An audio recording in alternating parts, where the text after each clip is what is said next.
The air in the grand celestial ballroom was a thick, expensive perfume of success, a mixture of vintage champagne, hothouse florals, and the collective self-satisfaction of 1,000 industry titans. Alara Vance stood near the edge of the glittering assembly, a solitary island of calm in a sea of forced smiles, shimmering under colossal crystal chandeliers. The clinking of glasses sounded like tiny, fragile alarms, each one counting down the seconds to the moment that was supposed to redefine her life. Tonight, she was to be crowned. The Innovator of the Year award, the highest honor in architectural engineering, was hers. Her project, the Helios system, a revolutionary sustainable design that allowed skyscrapers to operate entirely off-grid, was more than just a blueprint. It was a promise for the future. It was her soul rendered in steel and living glass. She smoothed the front of her simple, midnight blue gown, a stark contrast to the sequined and ostentatious attire around her. Her posture was perfect, a lifetime of discipline etched into the straight line of her spine. Her gaze swept across the room, analytical and detached, cataloging the faces of her peers. She saw envy in some, genuine respect in others, and, in most, a polite indifference. It didn't matter. The work spoke for itself. Finally, the moment arrived. The presenter, a man with a voice as smooth and polished as the marble floors, announced her name. And now, for the design that will undoubtedly shape the skylines of tomorrow, the Innovator of the Year award goes to the brilliant Alara Vance for the Helios system. A wave of polite applause rippled through the ballroom. Alara took a steadying breath, the scent of lilies and ambition filling her lungs. This was it, the culmination of a decade of sleepless nights, of sacrificing relationships for renders, of pouring every ounce of her being into a vision only she could see. She began her walk toward the stage, each step measured and confident. The path, illuminated by a single spotlight, felt like a bridge to a new world. But halfway there, another figure stepped into the light, Marcus Thorne. The applause faltered, then died completely, replaced by a confused murmur. Marcus, her former mentor, the man who had given Alara her first job, now the CEO of the industry's most powerful firm, Thorne Global. He was handsome in a severe, predatory way, his silver-streaked hair lending him an air of gravitas. He approached the microphone with the easy confidence of a man who owned every room he entered. He smiled, a perfectly calibrated expression that didn't reach his cold, calculating eyes. "Thank you, Jonathan," he said, his voice resonating through the suddenly silent hall. "If I may have just a moment, I feel it is my duty, as someone who has always championed integrity in our field, to add a bit of context to this award." Alara stopped. The spotlight felt less like a beacon and more like an interrogation lamp. She could feel 1,000 pairs of eyes shifting from him to her. The air grew heavy, thick with unspoken questions. "Alara Vance is indeed a brilliant mind," Marcus continued, his tone a masterclass in passive aggression, dripping with false sincerity. "Her talent is undeniable, which is what makes this so very tragic." He paused for dramatic effect, letting the word tragic hang in the air like a guillotine. "Unfortunately, the foundation upon which the Helios system is built, its core data, its foundational algorithms, is fraudulent." A collective gasp swept the room. It was a physical thing, a wave of shock that washed over Alara, yet her expression remained a placid mask. Inside, her heart had seized, a cold knot of dread tightening in her chest. Marcus clicked a remote in his hand, and the massive screen behind the stage, which had been displaying Alara's name in elegant gold script, flickered to life, It showed a series of complex data charts, side by side. On the left, he explained, his voice calm and authoritative. You'll see the stress test simulations for the Helios system, submitted by Ms. Vance. On the right, the results from an independent analysis my team conducted. As you can see, the numbers don't just differ. They tell two entirely different stories. One of a revolutionary success, the other of a catastrophic failure. He let the image burn into the retinas of the audience. This is not a simple error in calculation, he said, his voice dropping to a somber, disappointed tone. This is a deliberate, systematic falsification of data. It is, in short, intellectual theft. The core principles she claims as her own were, in fact, developed by a research team at my company, a project she had peripheral access to years ago. The murmur in the room turned into a low, vicious buzz. Phones were already emerging, their screens glowing as the destruction of her career began its journey into the digital ether. Alara stood frozen, the blood draining from her face. Yet her composure held. It was an unnatural calm, a stillness born not of peace, but of profound, bone-deep shock. But Marcus wasn't finished.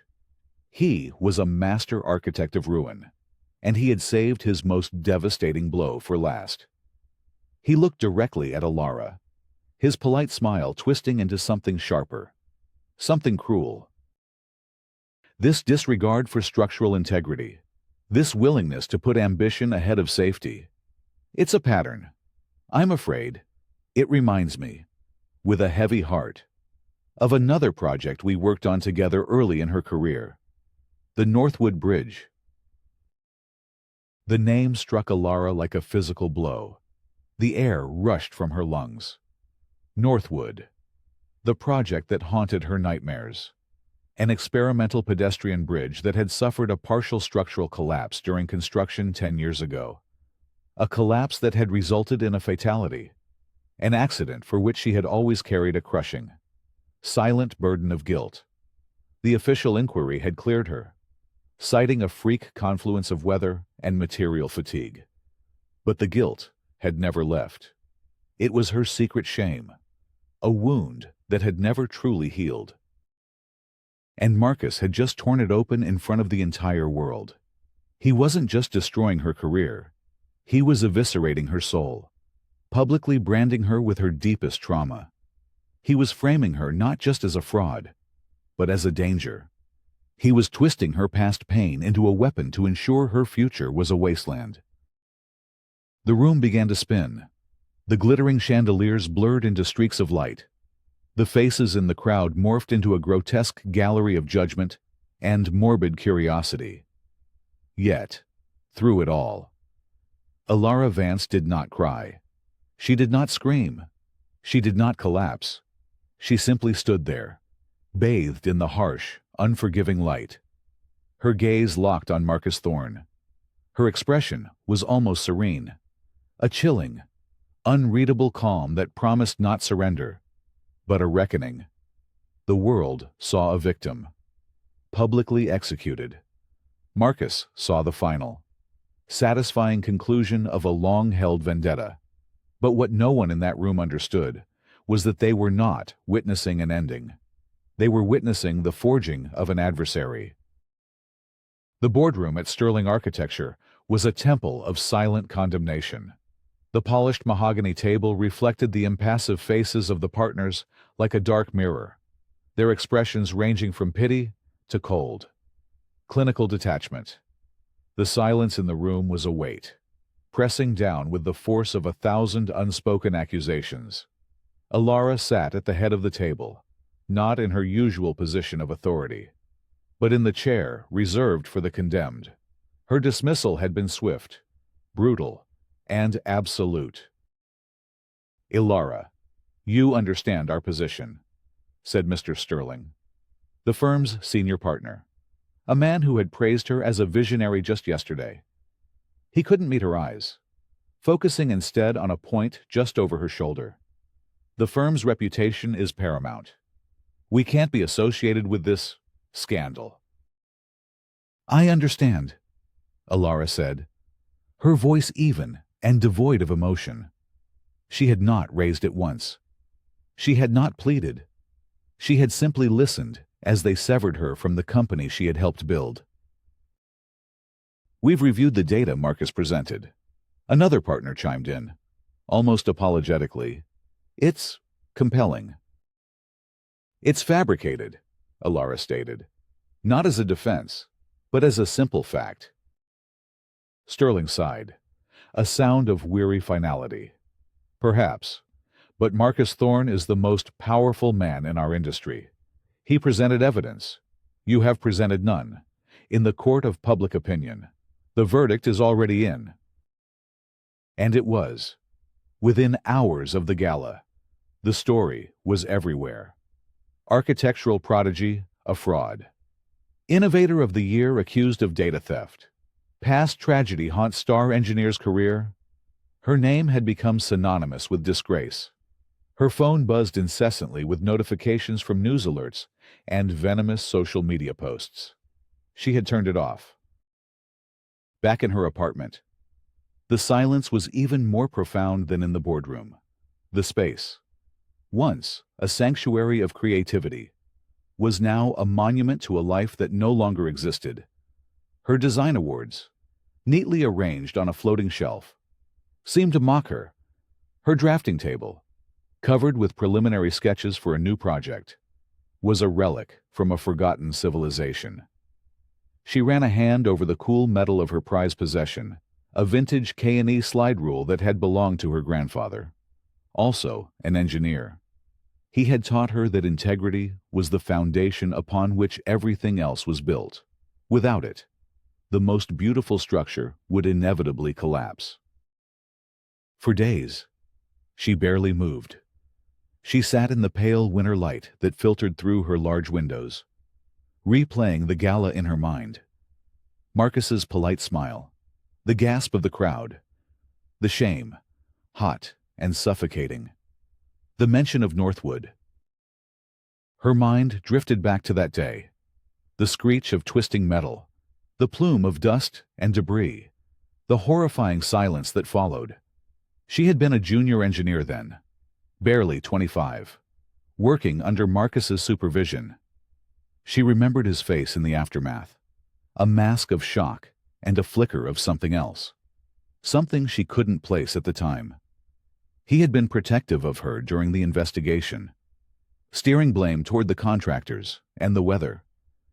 She had thought it was mentorship, loyalty. Now, she saw it in a new, sinister light. Had he been setting this up? Even then, planting the seeds of her destruction to be harvested a decade later. The thought was monstrous, almost inconceivable. She lost her job. Her professional licenses were put under review. Colleagues who had celebrated her triumphs now crossed the street to avoid her. Friends sent awkward, hesitant text messages before fading into silence. She was an outcast, a pariah in the world she had once dominated. The solitude was absolute. It was in this crushing isolation that the shock began to recede, replaced by a cold, clear, and potent anger. 3 months passed. Alara's life had shrunk to the 4 walls of her apartment. She sold her car to pay her mortgage. She took on freelance drafting work under a pseudonym. Small, anonymous jobs that paid the bills, but starved her soul. She was a ghost, haunting the edges of the industry she once led. One Tuesday morning, while scrolling through an industry news site, she saw it, a headline that made the blood in her veins run cold. Thorne Global unveils the Apex, the skyscraper that will redefine the New York skyline. The article was accompanied by a sleek, computer-generated render of a magnificent tower, a glistening spire that seemed to pierce the heavens. It was beautiful, audacious, and breathtakingly familiar. Her heart hammered against her ribs as she zoomed in on the details.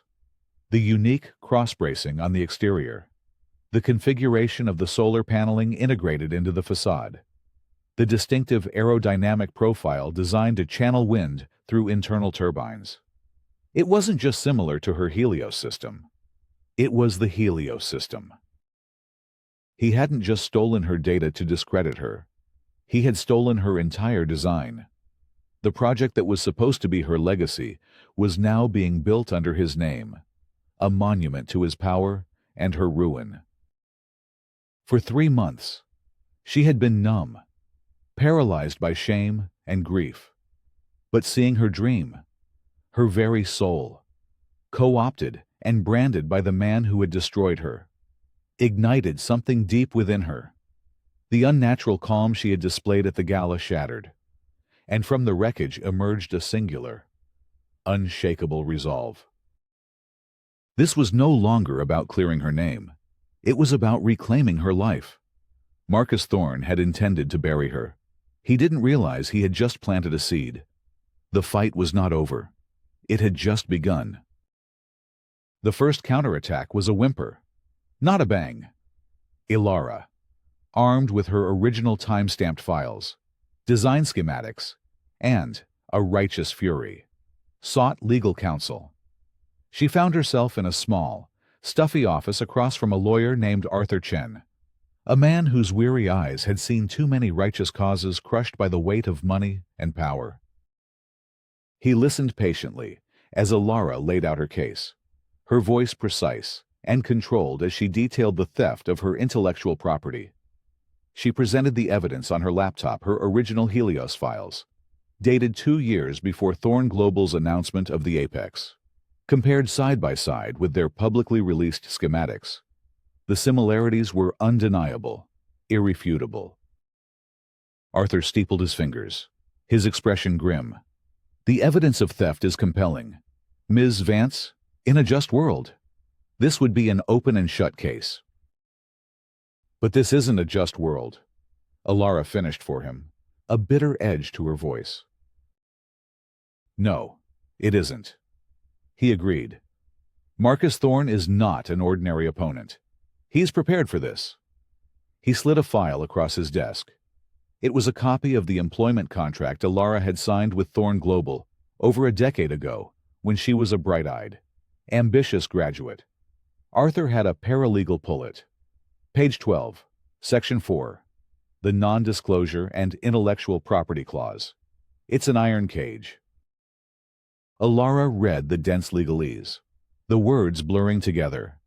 It was standard for the industry, but Thorne's version was exceptionally predatory. It essentially stated that any concept, idea, or design she was exposed to or developed during her employment, even peripherally, remained the exclusive property of Thorne Global in perpetuity. He's using the research project he mentioned at the gala as the legal basis, Arthur explained. He'll claim your Helios system is a derivative work of concepts you were exposed to 10 years ago. It's a lie, but it's a legally defensible one. He will bury us in litigation. We'd be in discovery for years. By the time a judge ever saw this case, the Apex would be fully built and occupied. You'd be bankrupt, and he'd pay a settlement that, to him, would be a rounding error. The hope that had flickered within her began to dim. The system she had believed in, the one that was supposed to protect creators, was rigged in favor of the powerful. There's more, Arthur said, his tone even graver. Thorne has half of the state judiciary on his charity boards. He has powerful friends in the media who will paint you as a disgruntled former employee. He's not just going to fight you in court. He's going to fight you in every newspaper and on every screen. He will make this so painful, so public, that no one will ever want to hire you again, even if you win. Ilara stared out the window at the city below. The law, she realized, was just another structure, and Marcus Thorne had designed it to be unbreachable. He had anticipated her every move. She was completely and utterly isolated, trapped by the very systems she had once mastered. She left Arthur Chen's office with a single, Chilling certainty, the conventional path to justice was a dead end. Marcus had blocked every official door. So she would have to build her own. Forced into the shadows, Ilara transformed her apartment into a war room. The walls, once decorated with art, were now covered in timelines. Corporate hierarchy charts of Thorn Global, and network maps linking Marcus to his powerful allies. The anger that had nearly consumed her was now channeled, refined into a cold, diamond-hard focus. If she couldn't win in the light, she would dismantle his empire from the darkness. She needed allies, not lawyers or industry figures who could be bought or intimidated, but outsiders, people with nothing left to lose. Her first target was Ben Carter. He had once been an acclaimed investigative journalist, a Pulitzer nominee known for his ruthless takedowns of corporate criminals. But his career had imploded after a powerful CEO he was investigating framed him for fabricating a source. He was now a pariah, writing cynical, underpaid freelance pieces for obscure online blogs. He was disgraced, bitter, and hungry for redemption. He was perfect. She found him in a dimly lit dive bar that smelled of stale beer and regret. He looked older than his 40 years, his face etched with a weary cynicism. "Ben Carter," she asked, sliding onto the stool next to him. He glanced at her, his eyes sharp and assessing. "You're Ilara Vance." It wasn't a question. "I have a story for you," she said, her voice low. "A real one. The kind that can rebuild a career." He let out a short, humorless laugh. "Lady, the kind of people I used to write about could crush people like you without smudging their cufflinks. You're radioactive. No one will touch your story." "That's why I came to you," Ilara said, her gaze unwavering. "Because you, more than anyone, know what it's like to be destroyed by a powerful man telling a convincing lie. Marcus Thorn didn't just steal my design. He's hiding something much bigger. I can feel it. I need you to help me find it." She saw a flicker of the old reporter in his eyes, a spark of curiosity beneath the layers of disillusionment. She had offered him more than a story. She had offered him a chance to even the score with the world that had cast him out. "What's in it for me?" he asked, his voice a low growl. "Everything," Ilara replied. "The exclusive story of the fall of Marcus Thorn. All you have to do is help me write it." Her second recruit was more difficult, and far more dangerous. Maya Singh was a brilliant junior engineer at Thorn Global, one of the few people Ilara had mentored before her fall. Maya was idealistic, fiercely loyal, and she worshipped Ilara. She had sent Ilara a single, clandestine email after the gala. "I don't believe him. I know you." Ilara arranged a meeting in a deserted corner of a public library, the scent of old paper and silence providing a fragile cover. Maya was visibly nervous, her eyes darting around as if expecting Marcus Thorn himself to emerge from behind a bookshelf. "Maya, what I'm about to ask you is dangerous," Ilara began, her tone serious. "It could end your career. You should walk away right now." "I'm not going anywhere," Maya said, her voice trembling but resolute. "What he did to you was wrong. Everyone at the firm knows it, but they're too scared to say anything. I'm not." "I need access," Ilara said, getting straight to the point. "I need inside Thorn Global servers.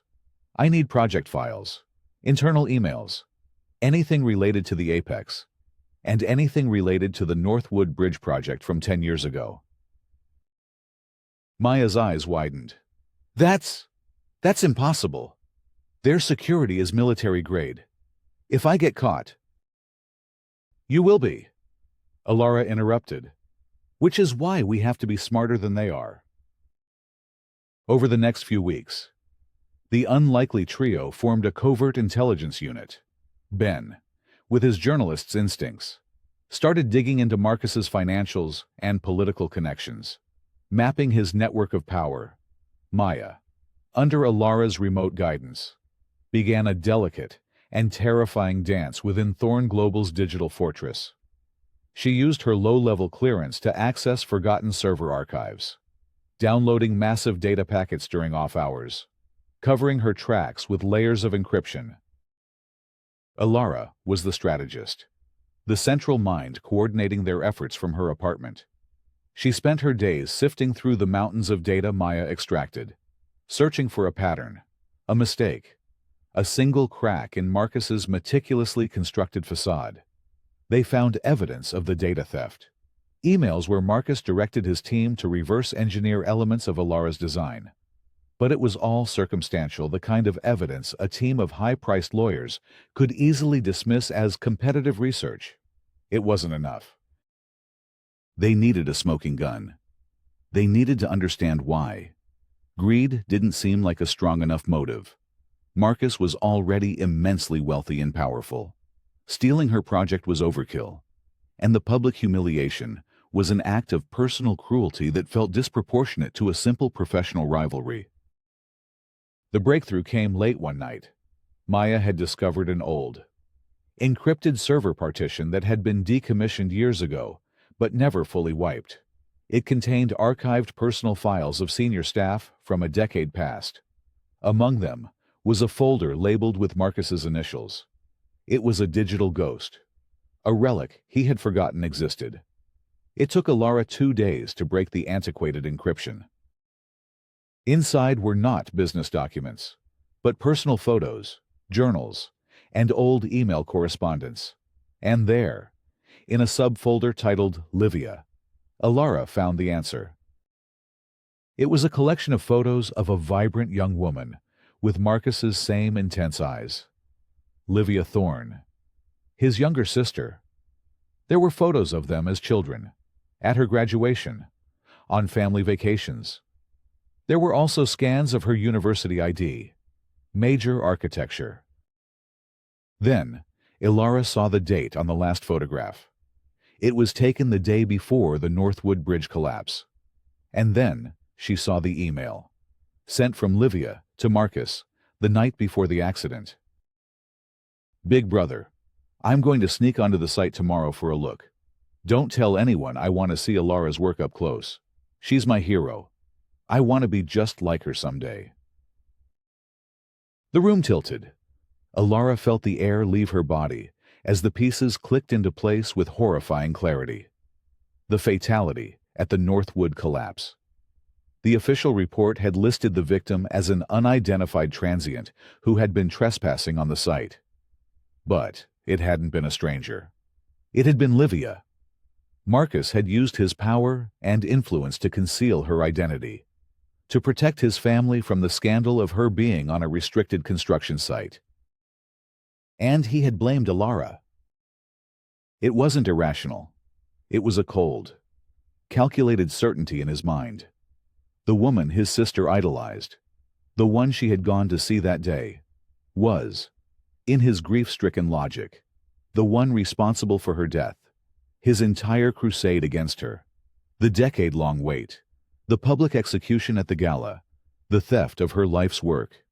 It was never about greed or professional jealousy.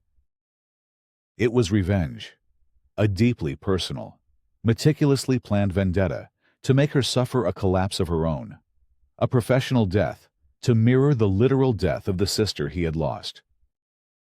Alara leaned back in her chair, the glow of the monitor illuminating her pale face. The fight had just transformed. It was no longer about a skyscraper. It was about a ghost. And she now understood that to defeat Marcus Thorne, she wouldn't just have to expose a crime. She would have to unearth a grave.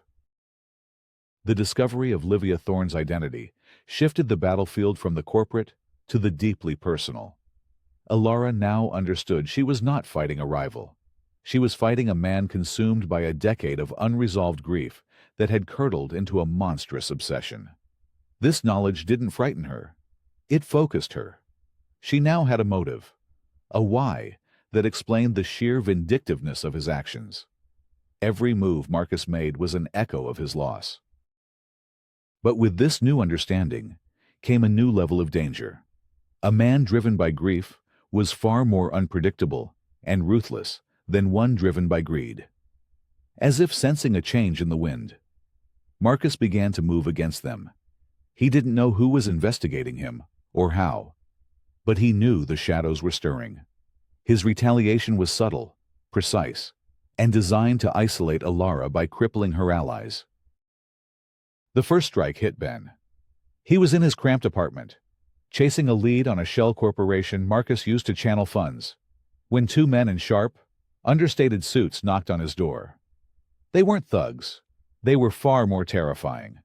They were lawyers representing Titan Media, the largest news conglomerate in the country. They served him with a cease and desist letter, accusing him of harassment and industrial espionage.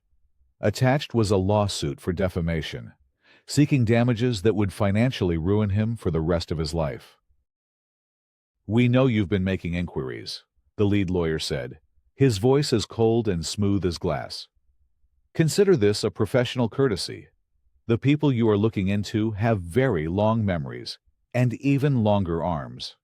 Drop it, or the next story written will be your obituary, professionally speaking." "Of course." Ben called Alara, his voice tight with a mixture of fear and fury. "It's Thorn," he hissed over the phone. "He's trying to muzzle me. He's got Titan Media in his pocket.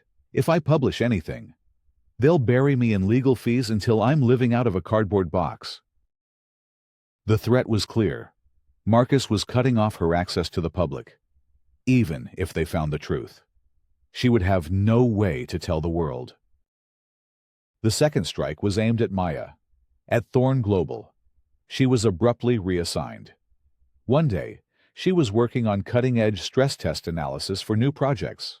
The next, she was relegated to a windowless office in the sub-basement, tasked with digitizing architectural archives from the 1970s. It was a professional death sentence, a classic corporate tactic to sideline and demoralize someone into quitting. Her system access was downgraded, her security clearance revoked for all active projects. She was walled off, her ability to gather intelligence neutered. "He knows someone on the inside is leaking," a panicked Maya told Alara during another clandestine library meeting. "They're doing a full digital security audit. They're looking for me. Alara, my supervisor, who used to be a friend, won't even make eye contact with me anymore. I feel like I have a target on my back." Alara looked at her two allies. Ben was facing financial annihilation, his one shot at redemption threatened. Maya was on the verge of losing the career she had worked her entire life to build, terrified of being discovered and blacklisted. Marcus was methodically dismantling her support system, leaving her cornered and alone once more. This was her second great obstacle. The first had been the impenetrable wall of the legal system. This one was far more insidious. It was a test of her leadership and her conscience. She could push them forward, asking them to risk everything for her fight. Or she could call it off, surrendering to protect them. That night, in her war room, she convened a meeting with Ben and Maya via a secure, encrypted video call. The mood was tense, the weight of Marcus's retaliation hanging over them. "This has gone too far," Alara said, her voice heavy with responsibility.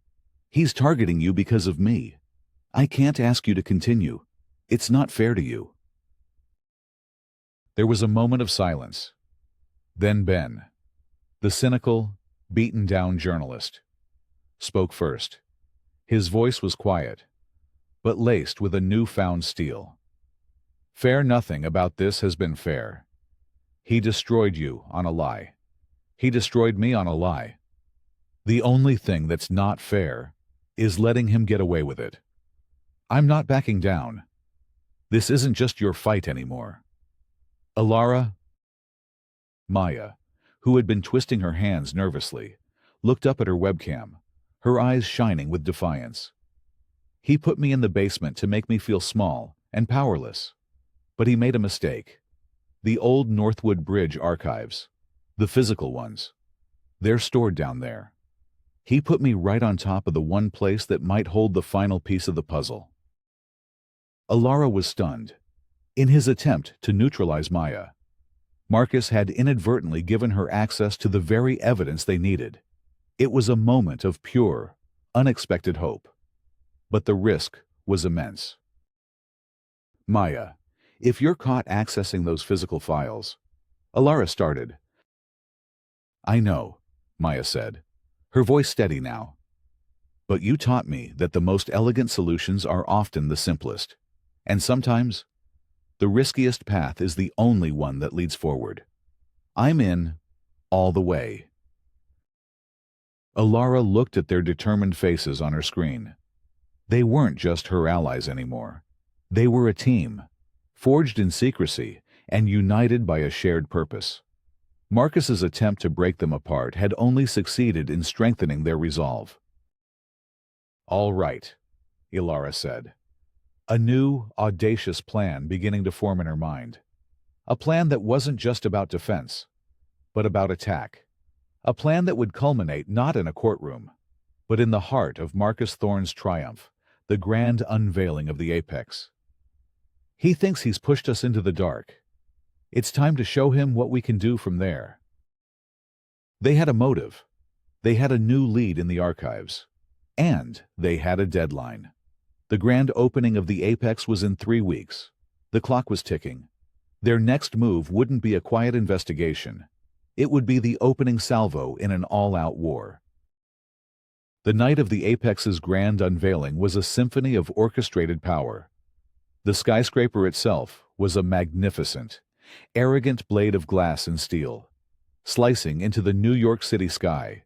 Its lobby, a cavernous space of minimalist art and Italian marble, teemed with the global elite tech billionaires, foreign dignitaries, media moguls, and the architects of modern power.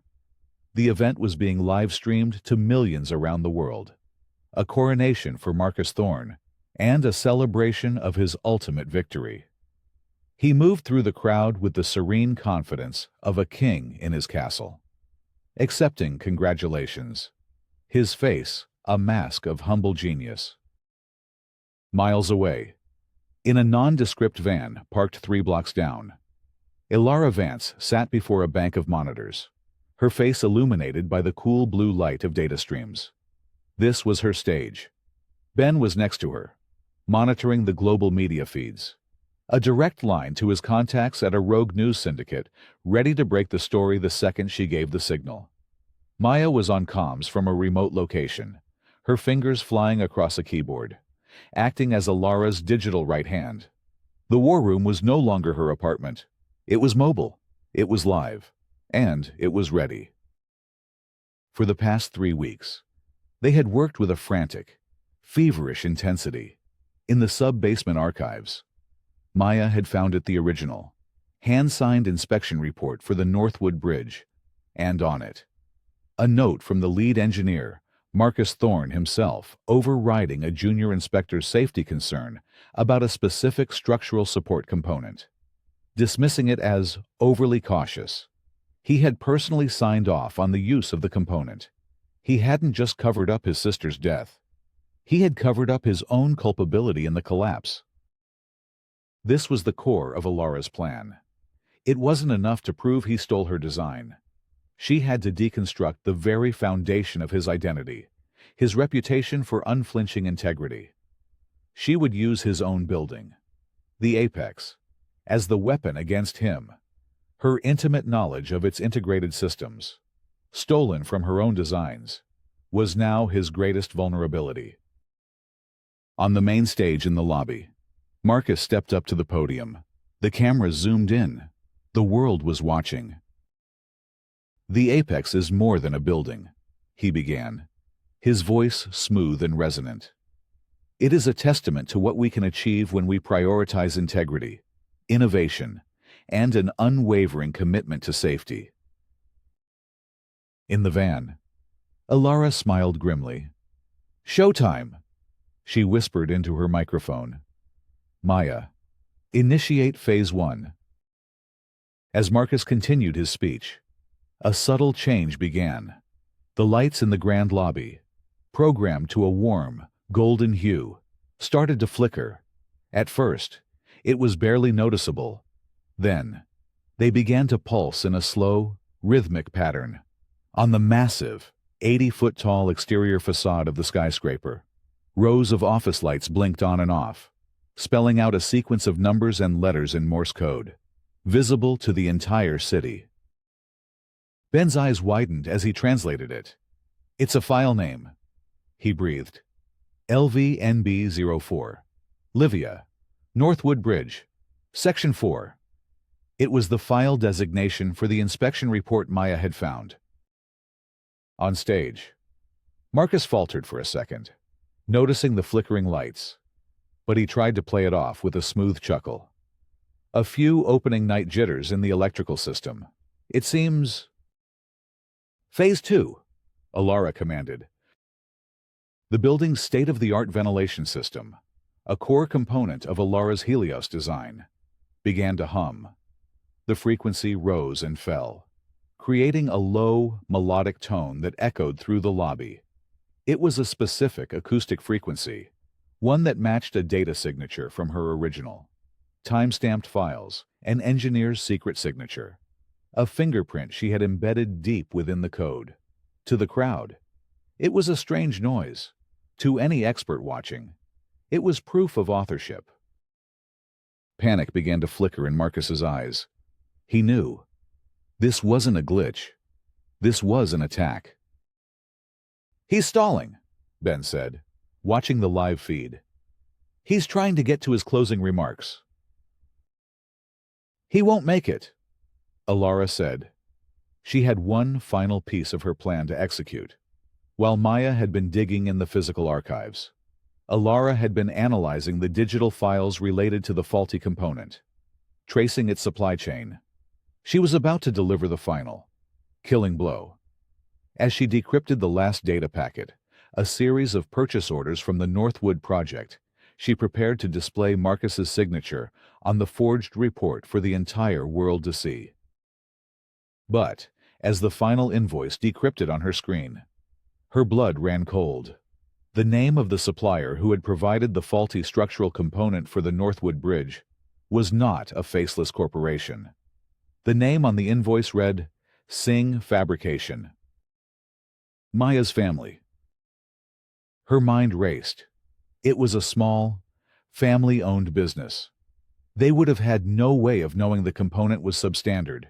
They would have been working from specifications provided by the contractor, but in the firestorm that was about to erupt, that detail would be lost. Marcus, in his own defense, would crucify them. He would shift all the blame, ruining an innocent family to save himself. He would destroy Maya's life and legacy, the very person who had helped make this takedown possible. She had a split second to make an impossible choice.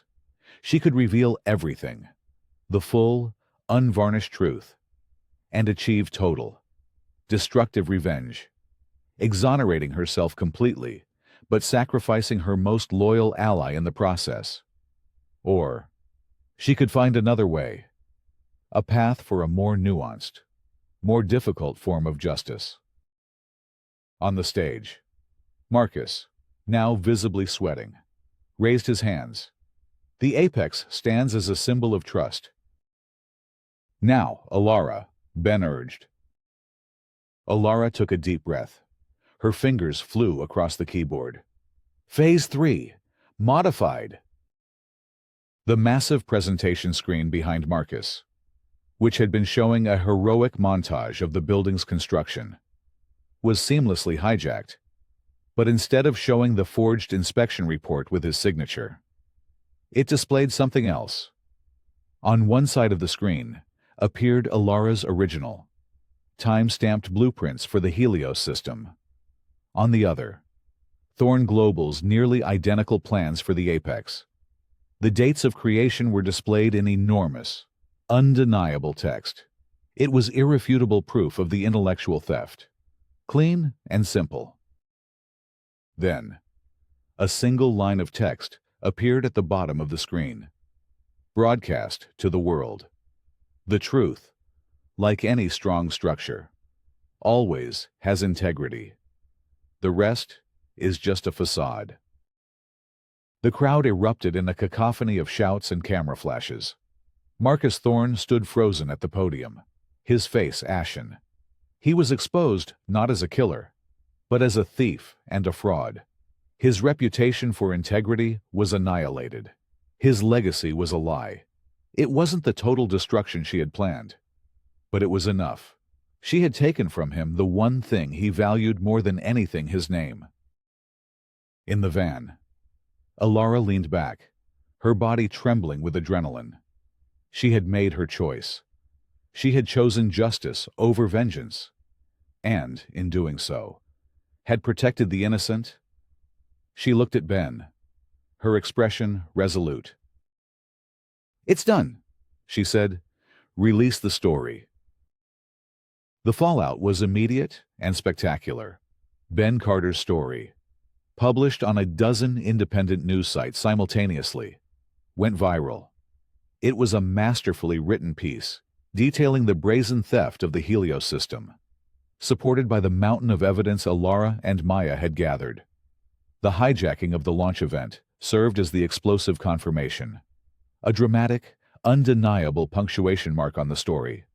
The narrative was clean, powerful, and easy to understand. A powerful man had crushed a brilliant woman and stolen her work.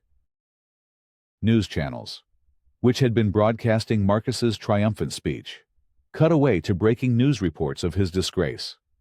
The footage of the hijacked screens played on a loop. By morning, Thorne a fraud was the #1 trending topic worldwide. The stock price of Thorne Global plummeted, wiping out billions in market value in a matter of hours.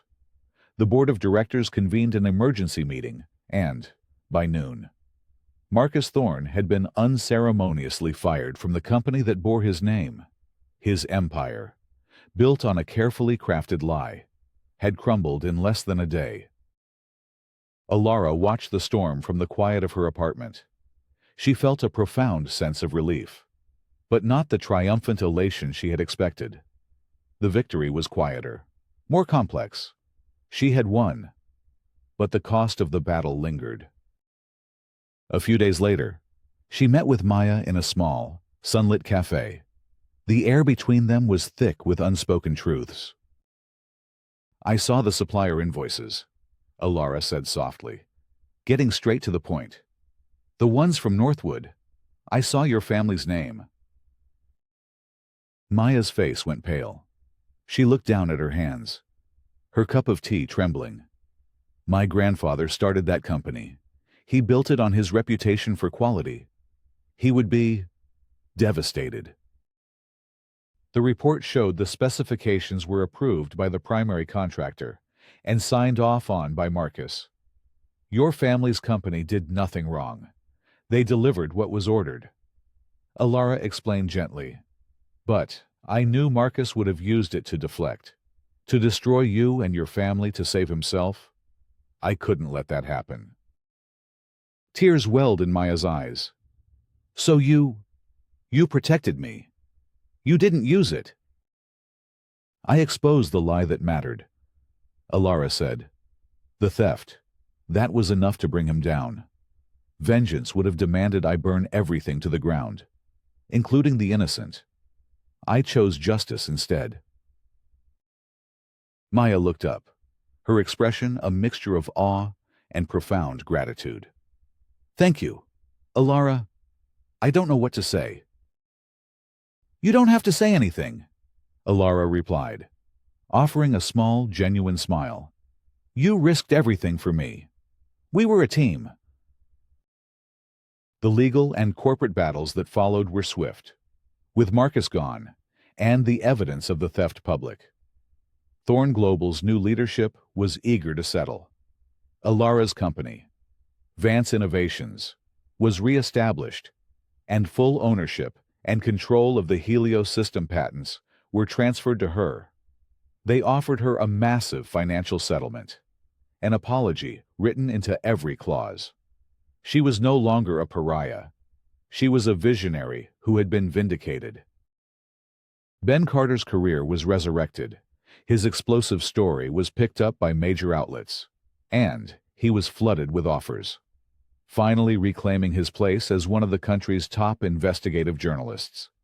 He and Alara remained close, bound by the shared experience of fighting their way back from the brink. Alara's new company was inundated with project offers. She was a hero now, a symbol of resilience and integrity. But she found herself turning them down.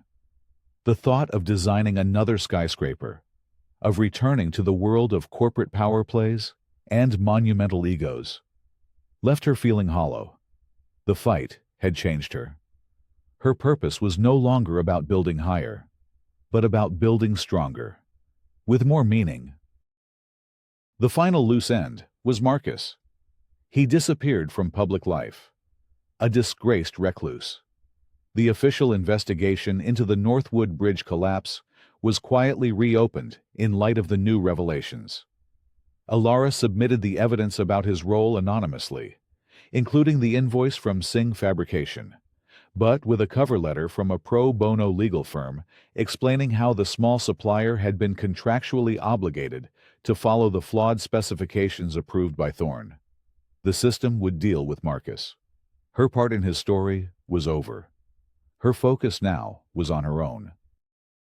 1 year later, Alara Vance stood not in a gleaming boardroom, but on a muddy plot of land on the outskirts of the city. The air was crisp with the promise of spring before her. The last remnants of the old Northwood Bridge's foundations were being cleared away by heavy machinery. For a decade, this place had been a monument to tragedy and her own private guilt. Today, it was a site of rebirth. She held a rolled-up set of blueprints in her hand. They weren't for a skyscraper. They depicted a low-slung, elegant building made of warm wood and recycled steel, integrated seamlessly into the landscape. It was a design filled with light and open spaces, designed for learning and collaboration. A sign planted in the soft earth announced the future of the site. It read, "Coming soon, the Livia Thorne Memorial School of Structural Integrity, a vocational center dedicated to fostering the next generation of ethical and innovative engineers."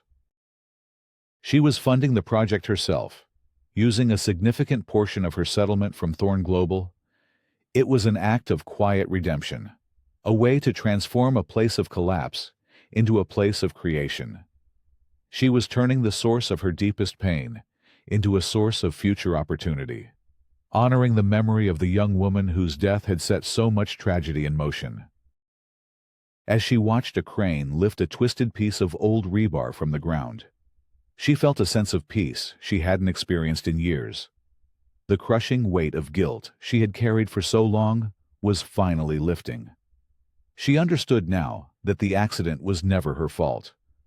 It was a failure of a system, of one man's ego and his terrible, grief-fueled secret. Her true victory wasn't in Marcus Thorne's downfall or the reclaiming of her designs. It was here, in this moment, choosing to build instead of brood, to create instead of crush. Her phone buzzed.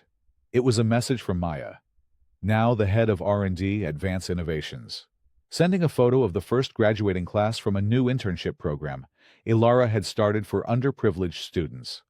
Alara smiled. The work was just beginning. She had been deconstructed, her life torn down to its foundation. But she had rebuilt it, piece by piece, on a new blueprint, one defined not by ambition or revenge, but by purpose.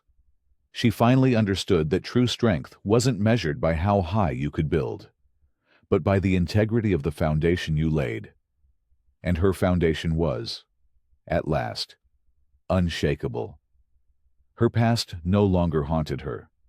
It had become the bedrock for a better future.